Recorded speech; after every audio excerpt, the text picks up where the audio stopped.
she was about 50 feet long, stretched out below us. And she just sat down there and let the baby play for a while. And then finally she came up right in between all our boats, nudged the baby, and off they swam.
Starting to get a little gray in age, but this is called a pencil sea urchin.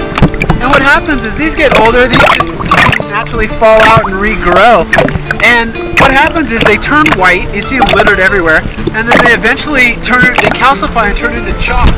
And so the first missionaries on the islands back in the early 1800s, they collect them and use them for chalk on slate boards. And so that's why they call them pencil slate sea urchins. Let them sit on there. You feel it moving?